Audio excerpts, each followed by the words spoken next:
Now, on our feedback, we have marks out of five stars. What would you give us? Oh, 5. 5.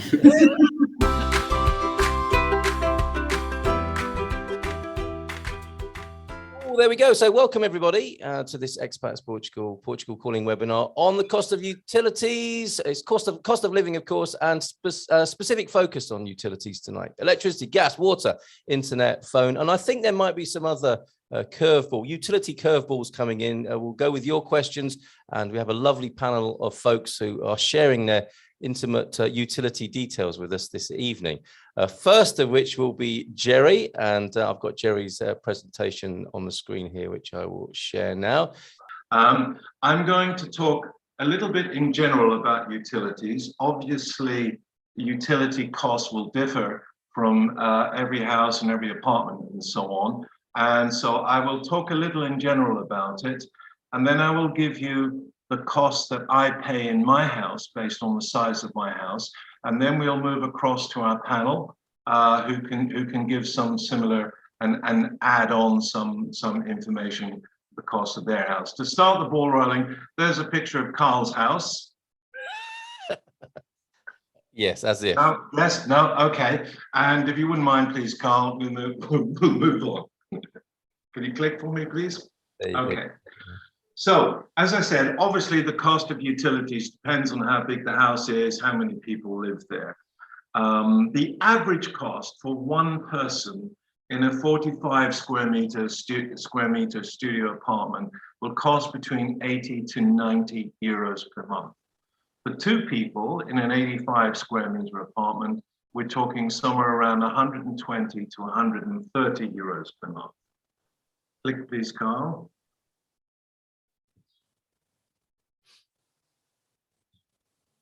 Thank you. Electricity. So we'll start with electricity. Now, Portugal has some of the highest prices in Europe, largely due to taxes. But there are options to get reduced rates based on time of usage. For example, we have in our house, we're on economy rates between midnight and 7 a.m. in the morning, Mondays to Fridays, and then I think we get some extension of that over the weekend. So we tend to do things like use dishwashers, washing machines, and anything that involves sort of heating a lot of water, anything like that. We tend to put them on timers, and to our surprise, all our gadgets have these timers so that they work overnight, and that helps keep our costs down. There are a number of different suppliers for electricity. They can also provide the gas service, and more, I think they're adding other services. But the most popular by far is EDP. And EDP have shops pretty much in every town. They're very easy to go in and talk to. They usually have people that speak English. And to get electricity connected, you need the obvious things: your ID, your Portuguese tax number, the good old NIF, proof that you are the owner or renter of the property, copy of the deed or the rental agreement, and the last meter reading, and your bank details. Then you can set up for them to supply you with electricity. And I think most people, and certainly in my case, I get billed monthly. They bill you electronically. They send me information across my email. They send you advance warning of how much it is, so I can make sure I've got the money in the bank to pay the bill. That's electricity. Would you mind clicking again, please, Carl? Thank you. Water. First and foremost, it's important to state that the water in Portugal is perfectly safe to drink. There's no question about that. To find out where you get your water supply from, you can either contact your local council or go to the local citizen shop, and they will tell you who supplies your water to that council. And then you need to contact that company to get the water supplied, and obviously follow their instructions. And the same requirements, once again, in terms of what you will need in order to get connected to the water system. Now, having said that, if you're buying a house that's previously been connected, normally the lawyers will take care of the changeover, and the lawyer will often go and make those arrangements for you and transfer across your electricity and your water and gas and other things that you might have. Would you mind clicking, please, Carl? Internet, TV, and mobile are four main providers in the marketplace. I think that the costs are not terribly different across these four main suppliers, but the level of service can be different based on their coverage, particularly their coverage of internet. And so it's probably quite important to check out, if you decide on Mio, for example, it's quite important to check out what their level of internet coverage will be in your area. And they're very good at saying up to 30 megabytes per second or whatever, but you know, any number from 1 up is up to. So that's something that needs to be really checked. And the best way to check it is to go to the area and test it yourself with your own device if you can, or speak to a local in that area and see what they have to say. And then it becomes straightforward. You go to the store. Again, these organizations have stores in all the shopping malls pretty much. And they will need the usual details in order to connect you. They also offer TV box with a pay TV, comes with the Portuguese TV channels and some English-speaking channels for movies and so on.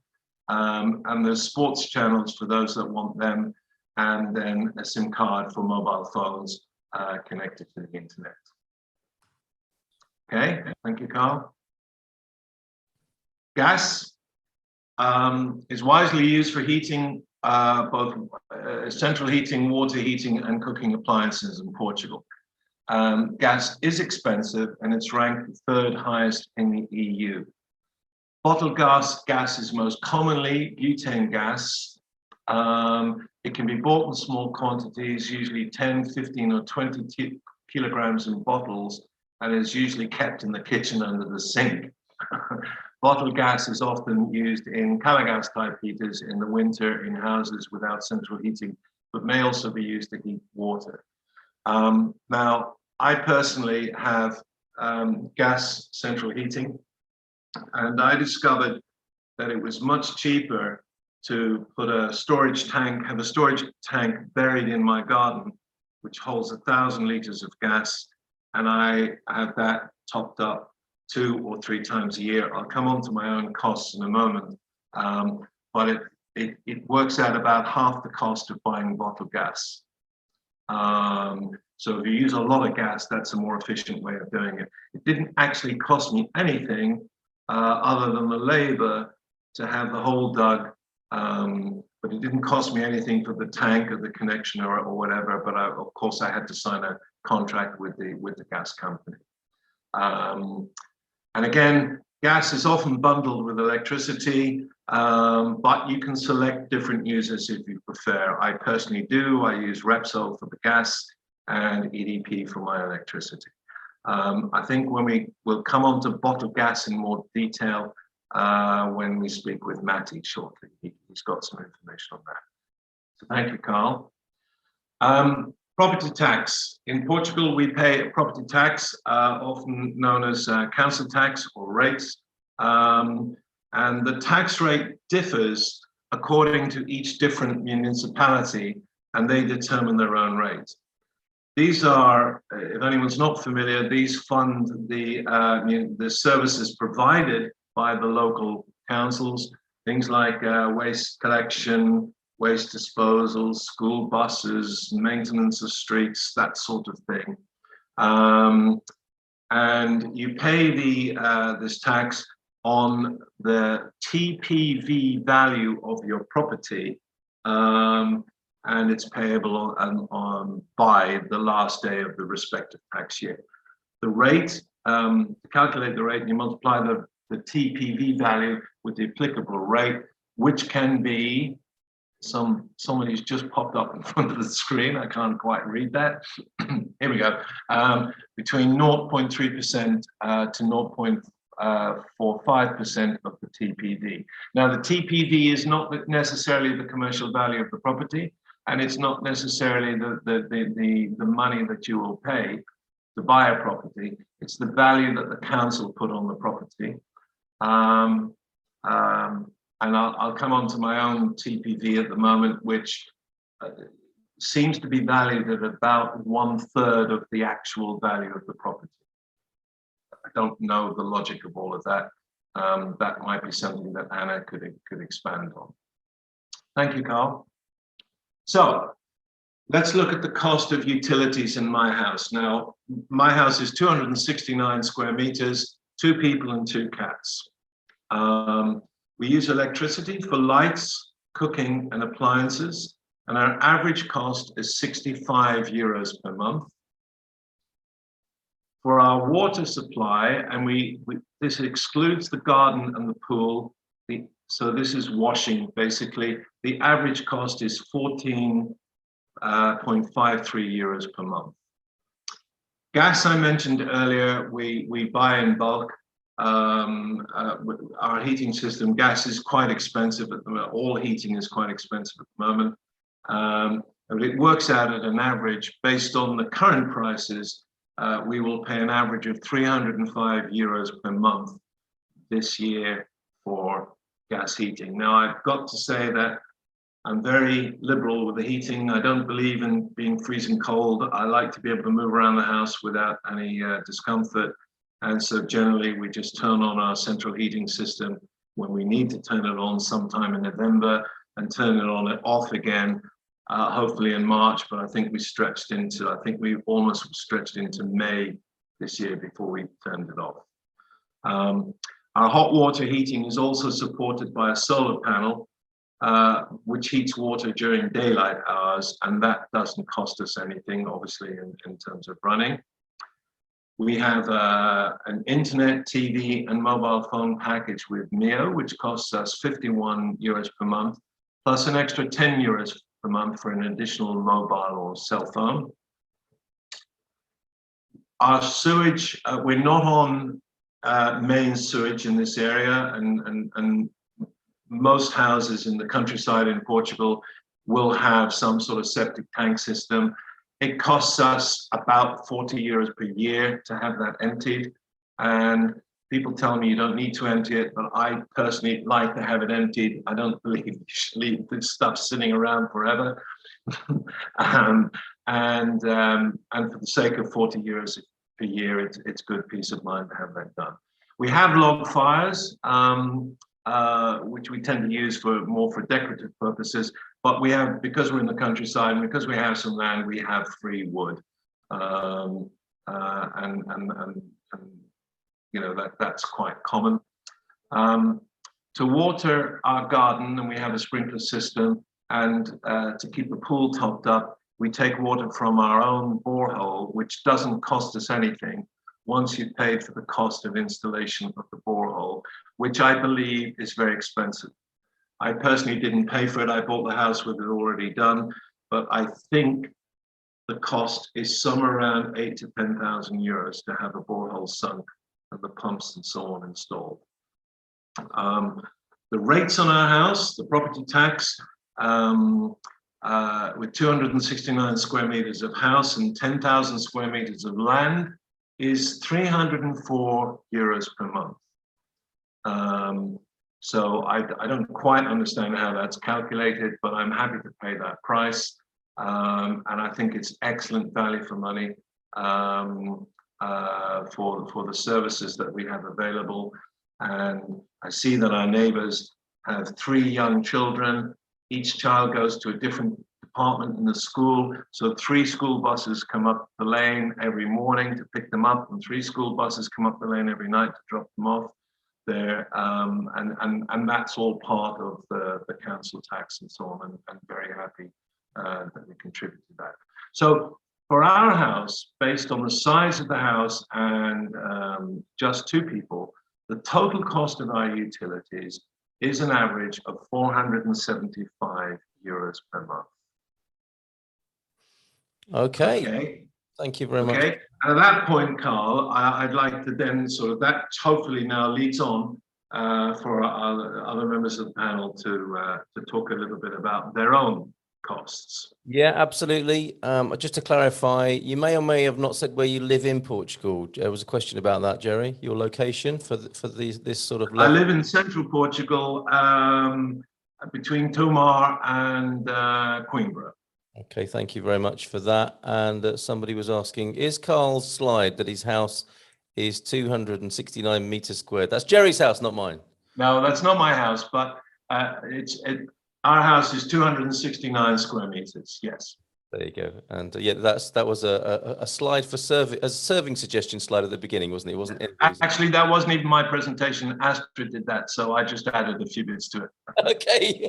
It's not Astrid's house either, so I don't know whose house. Anybody. Okay. So good evening, North Carolina, Catera in Portugal. People tuned in from all over the world. South Africa, thank you very much for being here tonight. Really appreciate it.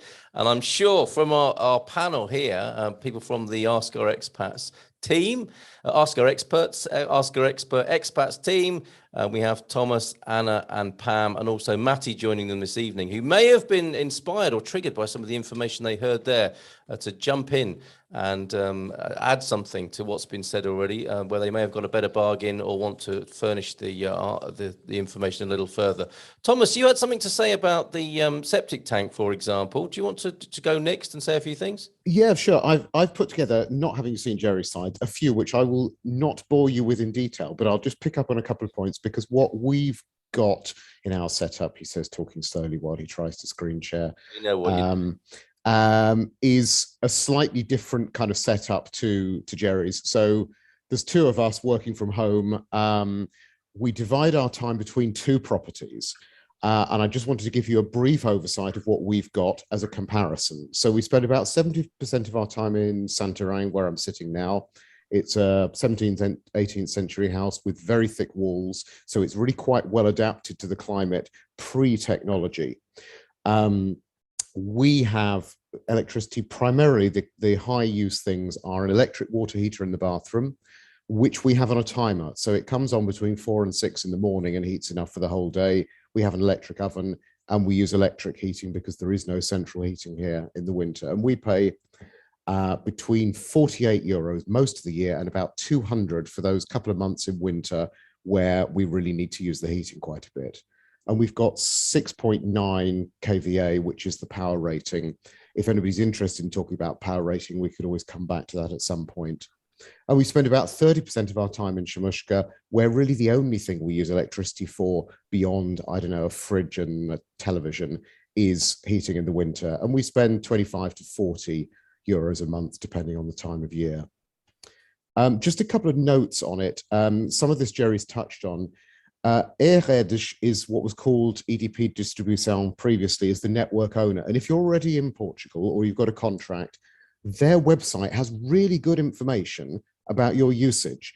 It's actually quite scary. I looked at it earlier today, and you can zoom in on charts of your usage for every hour of every day from about 24 hours in the past. So I can see when the hot water tank comes on in the morning and it peaks for about an hour while it heats all that, and then the coffee machine coming on and things like that. So if you're here and you want to see where it's going, that site is great. That's not the same as your supplying company, which is an open market, but in practice, there's not a lot of variation in price between the various providers. Jerry mentioned EDP is the main one, the most popular one. It's the legacy company. That's the main reason for it.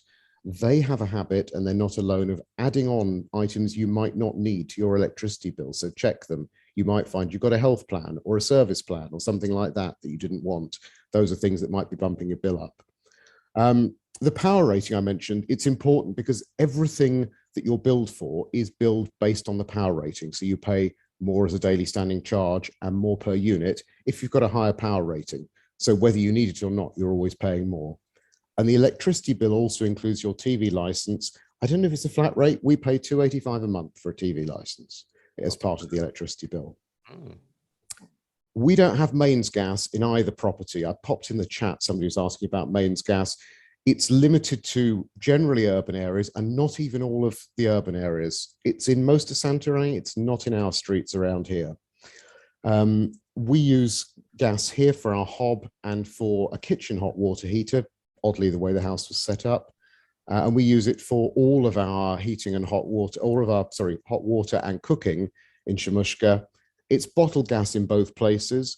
When Jerry was mentioning that you might get gas from the same company as electricity, that generally refers to mains gas. The bottled stuff generally comes from your local petrol station or somebody with a van who delivers it. It depends on the setting. You've got a choice. You don't have to keep going back to the same people. We've got huge, almost sort of person-sized ones here in Santarém, which currently cost about 120 euros, and we barely use a bottle a year for our hob cooking and kitchen hot water. In Shamushka, we use the fairly standard size 11 to 13 kilogram ones. They cost 33 euro. They cost me 33 euros at the moment, and we get through up to about 4 bottles a year there. So those size bottles are the kind of more common ones that most people have. Pam also asked in the chat, you're not strictly speaking allowed to keep them inside. They're meant to be outside and then plumbed through the wall with piping that's supplied by supply, but it's really common. Many people have still got them inside.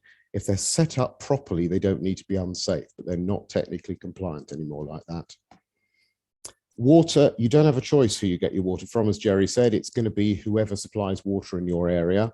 We spend 20 euros a month roughly in Santarém, where we spend most of our time and do most of our laundry, but we don't have a garden.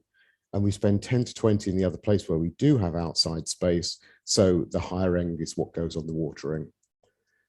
With the water, just as with the electricity, there's a standing charge. So even if you are not using anything, you will be paying something every month. Jerry's covered quite a bit of this, but it's worth saying that your water bill is, in our case, about 50% of its supply, 30% of it is sewerage. Whether or not you're actually connected to the main sewerage generally, about 16% of its domestic waste. So a bit like electricity with the TV license, the water bill includes other stuff as well along with it. And it's all proportioned based on your water usage, except for that standing charge. So on all of the stuff I've mentioned so far, we spend about 2,200 euros a year on electricity, gas and water across the two places. That's two people working from home. So in other words, we're in most of the time. We're not going off a lot of the time during the day using other people's services. One remaining, sorry, Thomas. I was just going to, sorry, Carl, did you want to come in on that? No, not at all. Carry on. I'm just going to cover comms. I haven't done some of the other bits Jerry's mentioned, but we've got a package that includes 500 meg broadband, TV and landline, and 2 mobiles with 4 gigs here based in Santarém. Obviously the mobiles go with us, and that's 76 euros a month. And when we're out and about, we use a mobile hotspot, which costs €1 a day and gets us at least 30 meg, provided we're in a decent service area. So the costs of doing that, I mean, if you add those two things together, you're talking about just over 100 a month, I guess, is what we spend if we were using the mobile stuff all the time. There are 3 network operators. Novo, who Jerry mentioned, don't have their own phone network. They are a separate provider, though. And as Jerry, I think, mentioned, a lot of it, it's about the service here. I always say go to a company-owned store to do anything you can, because they're so much better than the franchise stores, and the telephone service is very flaky. And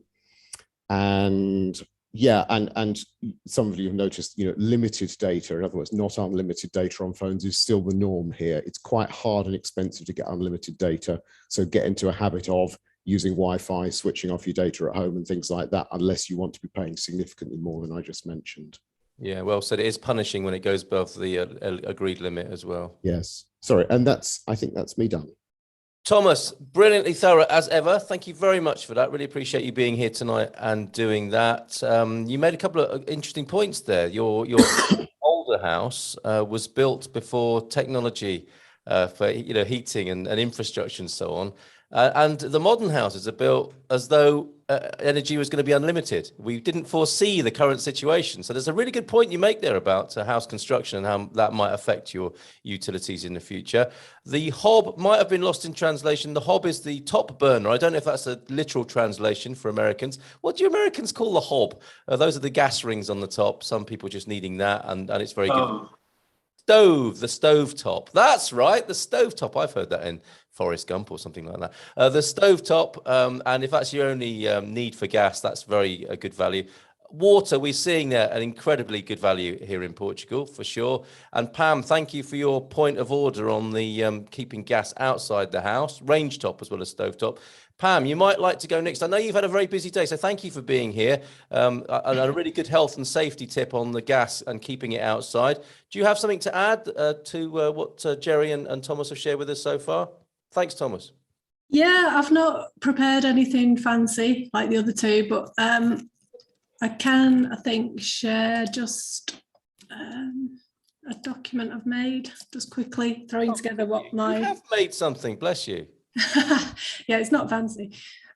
So I live in an apartment. There are just two of us, a 3-bed apartment. I don't know the square meters. We have, for heating, we've got gas central heating and a wood burning fire. The gas and electricity are from Galp, and our regular monthly direct debit is €75, which usually is about right. The breakdown of that is that last month, 37.90 was on electricity, 19.07 was gas, and a lot of it was tax. Kind of 15 or so was tax. So that generally works out okay. So we use a bit less than the €75 last month, but it's summer. We use the gas for the central heating occasionally when it's really cold, and for heating water. What else? The TV package we've got is just the TV and internet and the landline phone. We have our mobile phone separate. We get free phone calls to foreign countries from 9 p.m. to 9 a.m. And I think Mayo do a similar thing as well. And also weekends and holidays. So it's quite handy if you need to phone abroad. If it's a holiday here, like it's a holiday today, and you need to phone somewhere where it isn't a holiday, you can take advantage. We do that. And that's just under €40 a month. And it includes just the normal TV packages, some the Portuguese channels, BBC Entertainment, the news channels, some film channels, the usual stuff. I tried to copy the water bill, but you can't read that, so I'm going to delete it. Our water bills in Alcobaça, I live in Alcobaça on the Silver Coast. I think the water is more expensive here than where we used to live. We used to live in the same region as Jerry, and it was more than double when we moved. We do have main sewage here, which obviously that makes a difference, but it's still expensive, the water. It's generally between 30 and 40 euros a month, and there are just two of us, and we've not got a garden or a pool or anything like that. So it can vary from area to area. The mobile phone package that we've got is with Vodafone, and we just have a pay-as-you-go mobile phone. We pay €250 every 2 months just to keep the connection. And then you just pay for calls, you just top up how much you use. We buy firewood for our wood burner, and I think last time it was €140 for a ton. And we used 2 loads last winter, which was the most we'd ever used. Other years we've got away with just buying it once. We live in an apartment, so our condominium fee is about €37 per month, which includes a lift and cleaning of the property and the electricity in the common areas and things. For the gas and the electric, we take meter readings and the water as well, and we publish them to the websites of Galp and the Cameron Municipal, just to make sure that it's up to date. I know what Thomas was saying about the smart meters, that's only just come into operation here. So, but we're going to still do the meter readings because we don't trust them. And also on the electricity, the amount that Thomas said for the TV, I think that is standard because that's the same as we pay, £285 a month. That's fine. And the IMI, the house tax, ours is €300 per year, and we pay it into instalments. So one is, I think, in May and one in November. I was just going to have a look how much the house insurance was because we paid it recently, but I couldn't find it. I think it's about €130 just for contents insurance. Pay that in one go, or do they let you do that monthly? We just pay it in one go. I don't know. I don't know if they let you pay it monthly. Well, I can add to that. Thanks, Pam. I'd totally forgotten about house insurance. I know that we pay for rebuilding contents insurance in case of fire, theft, and earthquake insurance because we live on the fault line. 27 euros per month. Okay, thank you for that, Jerry. Good to know as well. And yeah, check out with Nunu from Winsurance, of course, if you want a quote on that. Yeah. Thank you so much, Pam. Good evening, Florida and Idaho, also in the house tonight. And the suggestion, sorry, I can't remember who said it, but a webinar on public transport. That will be great. We will address that because we know some people are coming to Portugal without their own car, hiring occasionally, but using public transport. I think that'll be a very interesting evening. So thank you for that suggestion. And Pam, thank you so much for that. A question for you. Where do you store the wood? We'll come to Anna for a Portuguese perspective after Matty next, but where do you store the wood when you live in an apartment? In the garage. Okay, so you have to carry it all up well, in the lift that you mentioned. Yeah, for each day, yeah. Okay. We have a trolley. But the guy that delivers our wood lives next door, so he delivers it into our garage and stacks it for us. Oh, that's a good deal, isn't it? Excellent. Yeah. All right. Fantastic. Thank you so much, Pam. Really appreciate it. Have you been busy learning Portuguese today or teaching Portuguese? Nope. Oh, you haven't? Okay. Well, I've been working for a Portuguese school, but none of these activities. Okay. Well, if we do another volunteering special, I'm sure we'll talk to you about that as well. And check out Pam's previous webinar on volunteering, which is fantastic. Matty, and I will come to you after, Matty, because we need to find out what happened with that marriage proposal last time. But also to find out from Matty, recently moved to Pombal. So recent connections. Any observations and how easy was all of that, Matty? Well, I came here 31st of December, and my main goal on that visit was to set up my internet, as I am working from home for an IT company in the Netherlands. So that was my main goal, which I achieved. I got a package deal with Mio. That includes fiber internet, 500 Mbps down and 100 Mbps up. Standard TV, 2 SIM cards for cell phones that have each 15 gigabytes of data each month, and a landline, which I don't use. And that cost me €56.39 a month. That is €45.85 before taxes. So that was quite easy. I went to Intermarché. There's a little shop or something, and yeah, I just went in. I said, I want fiber if it's possible, and I want it quick, and what can you do for me? And she came up with this one. All I wanted was internet, but yeah, I have all the rest, and I think it's quite a good deal. The next I managed to do was electricity. I went to EDP, and they initially said, oh, 20 euros a month is enough. I said, no, do 40. I'm not sure if that 20 will be enough. So now I pay 40 euros a month. I just checked my bill, and it's a little bit weird. Yeah, before taxes, I pay 32 euros 52 for electricity and €6.42 for services. And I think that's something smart ETP. I don't know if my house has a smart what you call it, the smart thing Smart that meter. counts the energy. Yeah, smart meter. Smart meter, yes. But apparently I pay for it. So including taxes, I pay 47.90 a month. I have to see when the first yearly calculation comes, if that is sufficient, or I have to pay a lot extra, or maybe I get money back. I don't know. We'll see about that. Yeah, about the bottled gas, I went this week to replace one of the 2 bottles I got with the house. It's 13 kilos. There it is. There it is. Yep. That's a small one.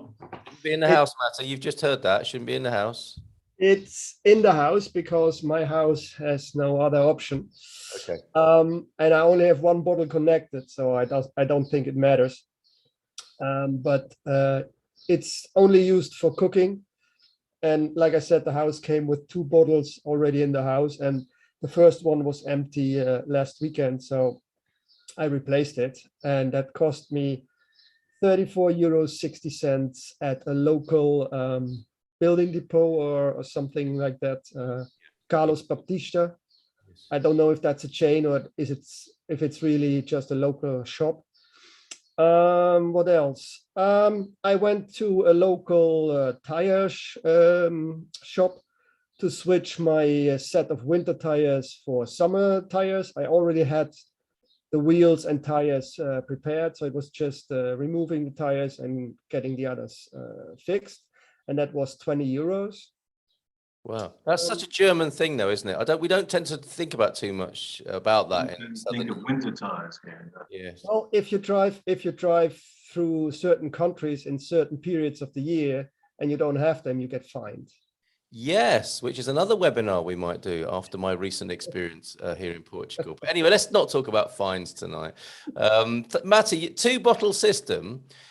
Is that are you on a system where you keep one full and then you swap over, or have you got 2 separate appliances? It's the house, like I said, came with 2 bottles, where 1 bottle was or is stored in the stove for the cooking, and the other one was for the old system where there is a gas water heater, but that gas water heater is out of service and not used, but the bottle was still in the kitchen cabinets. Yeah.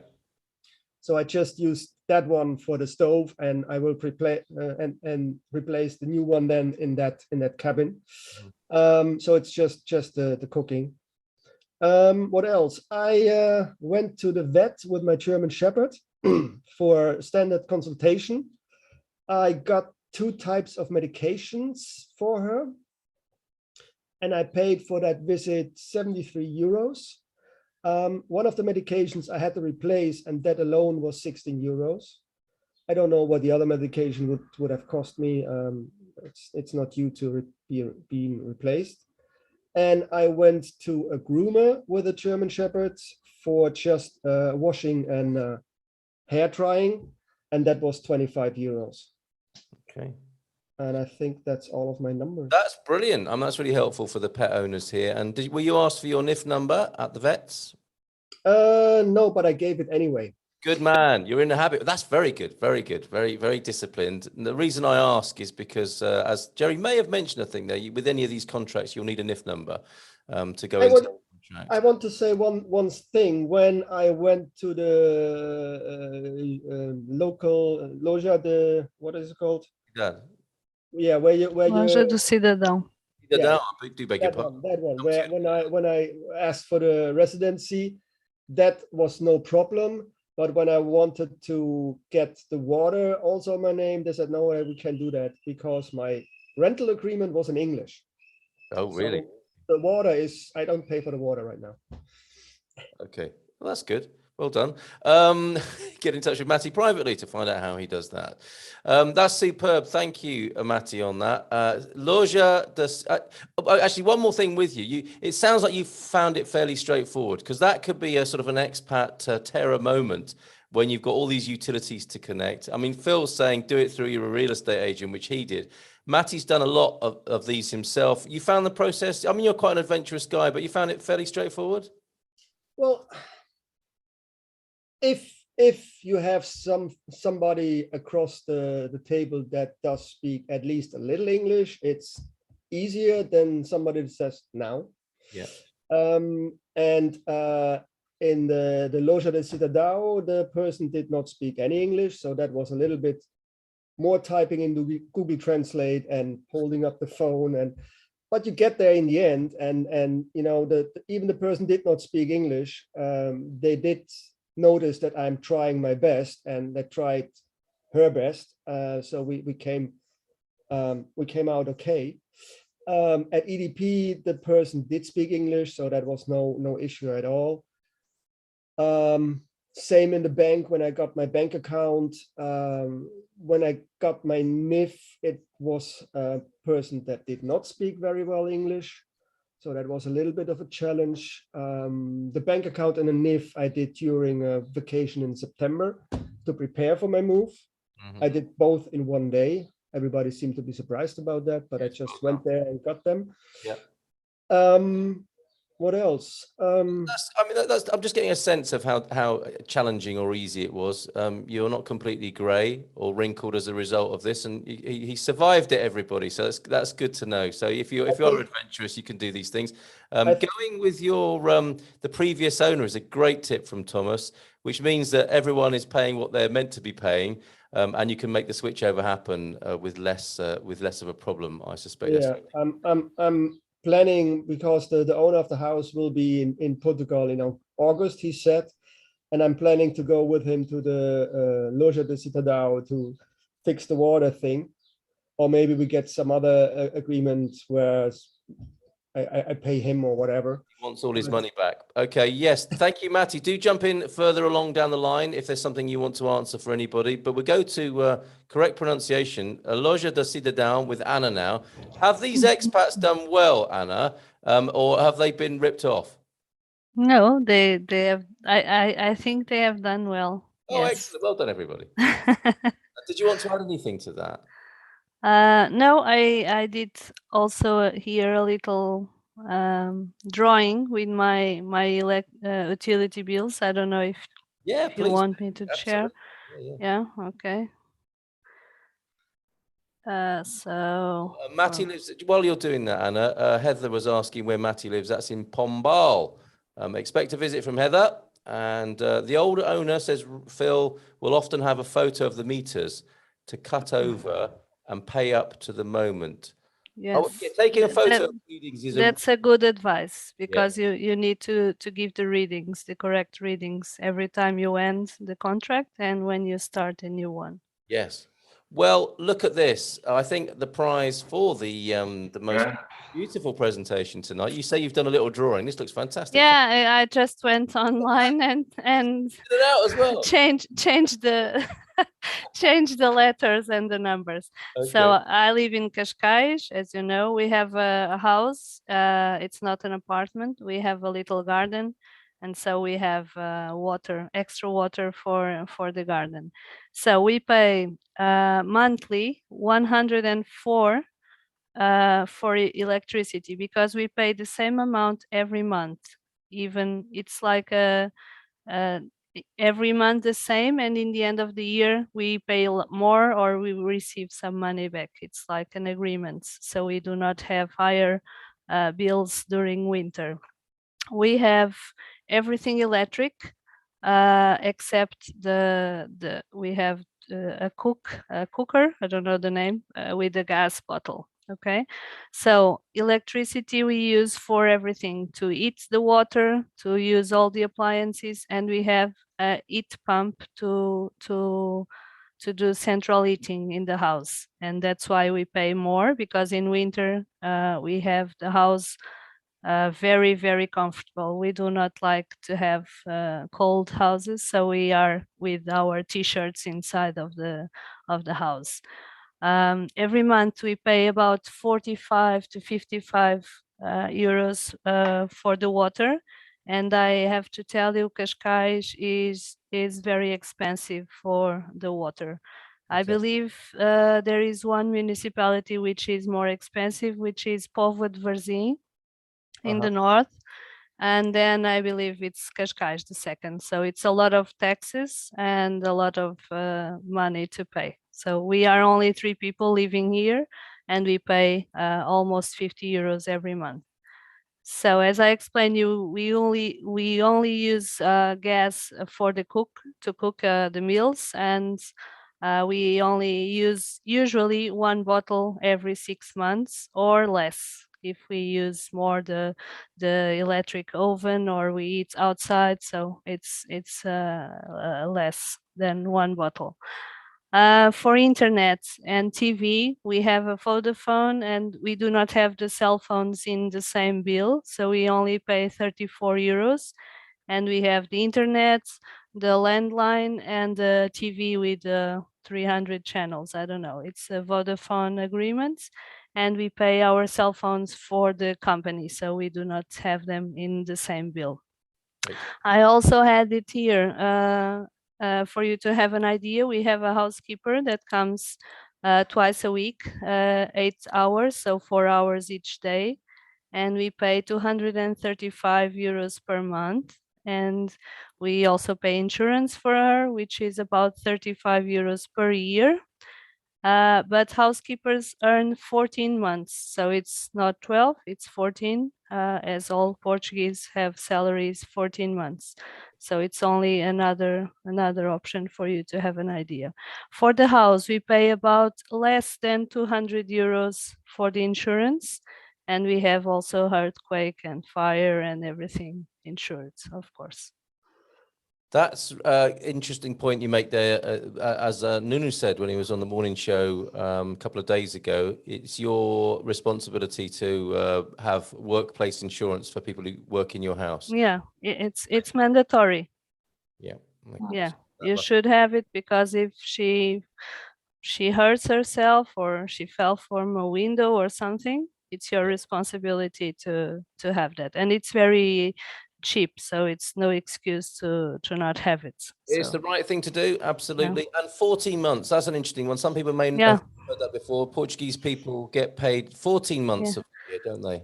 Yeah, it was preferable if the salaries were better, and we received only 12.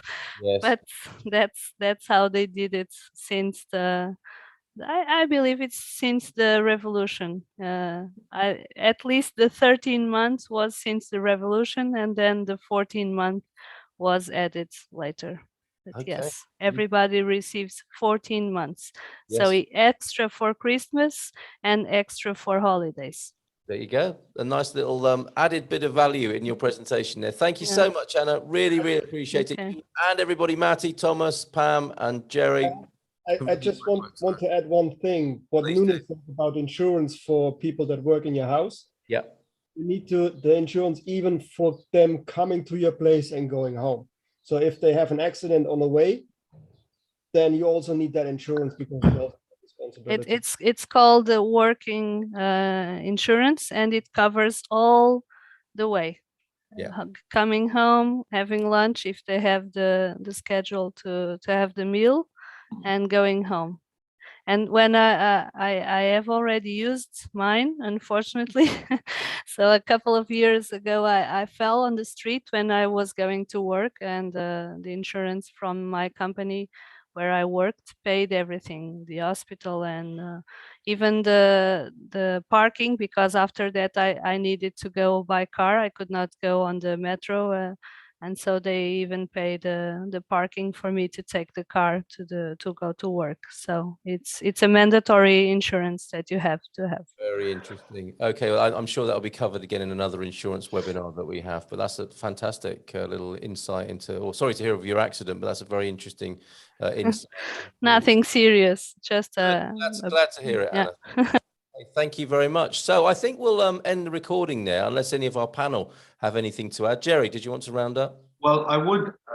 One area we haven't covered is pellet burners, which are very popular in Portugal.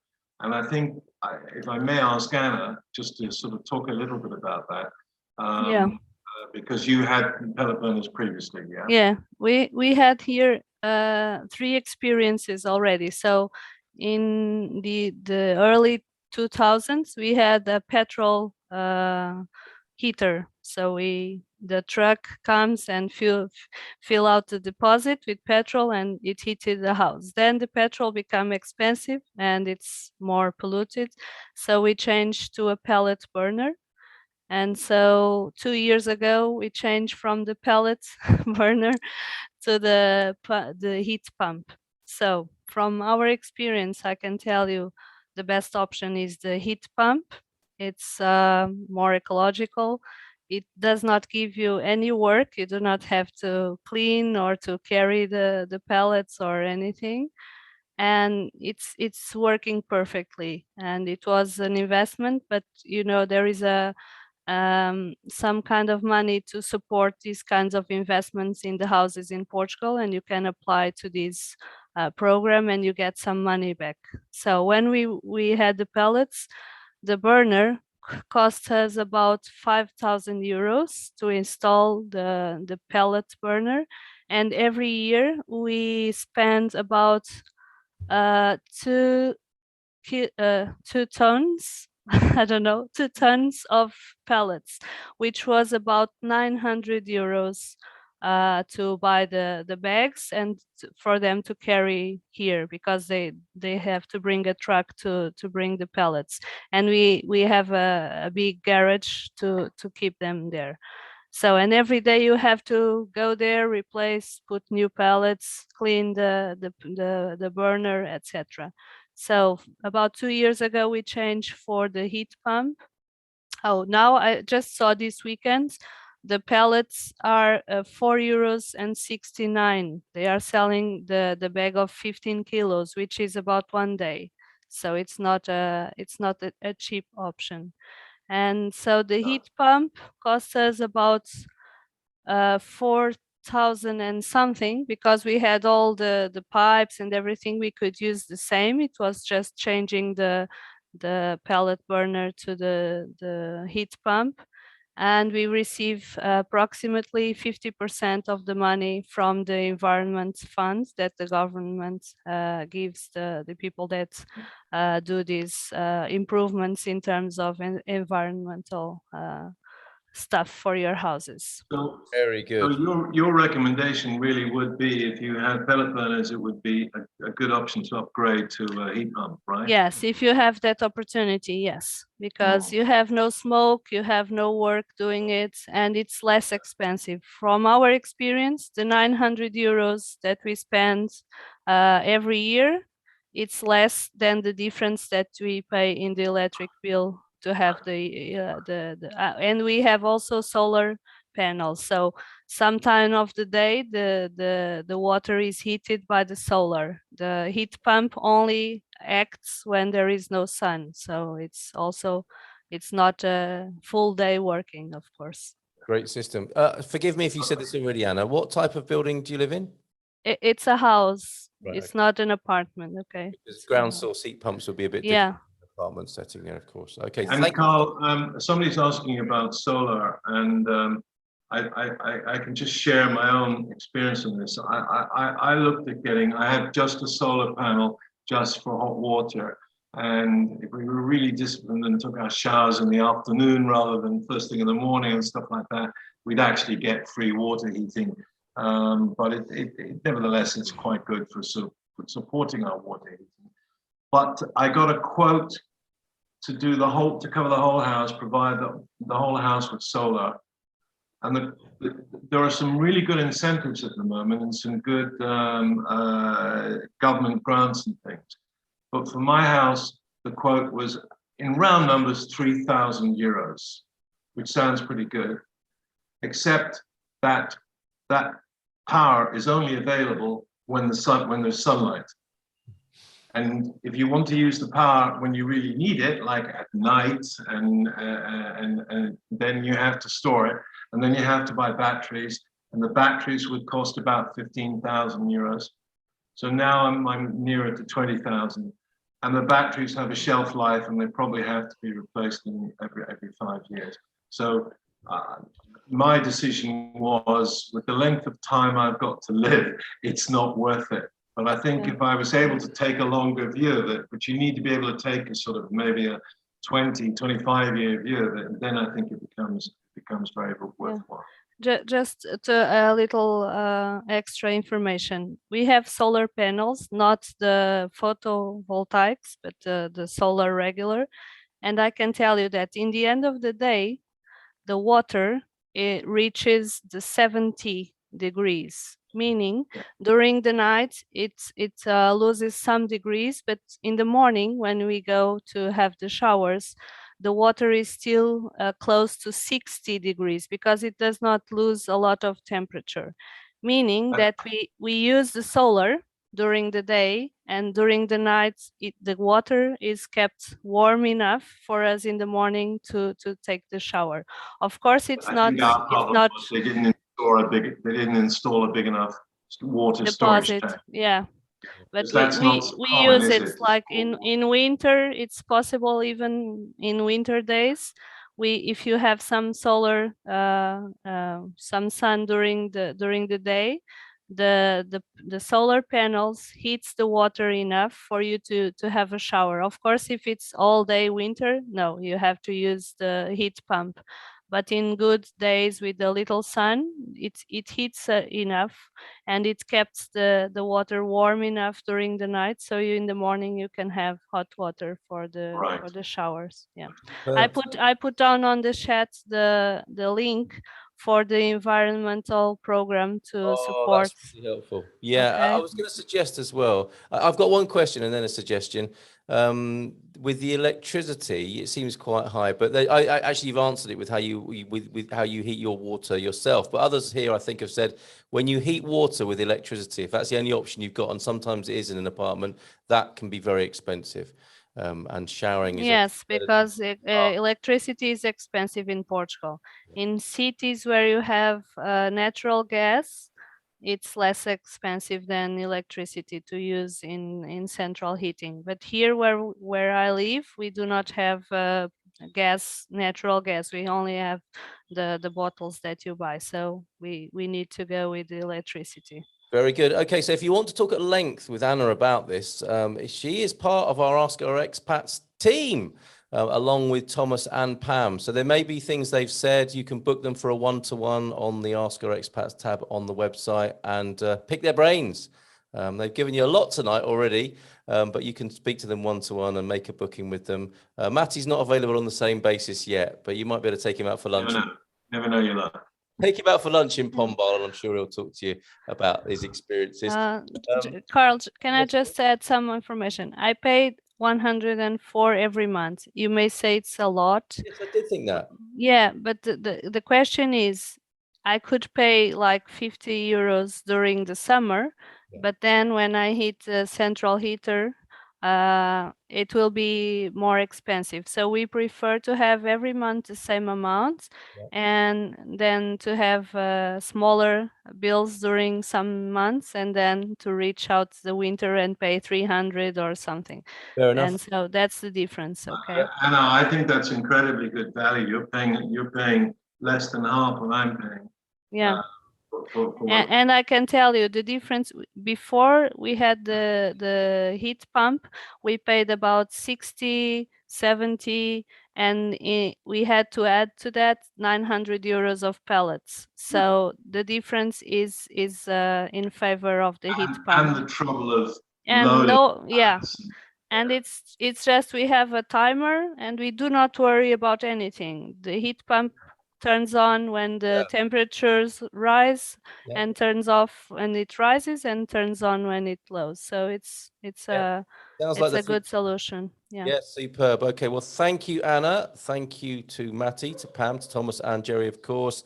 And thanks too to Howard. Thank you, Astrid, Carl, Jerry and Sally for today's call. Thank you, Sally, for squeezing me on the call. Shout out to Sally there. Looking forward to the next one already.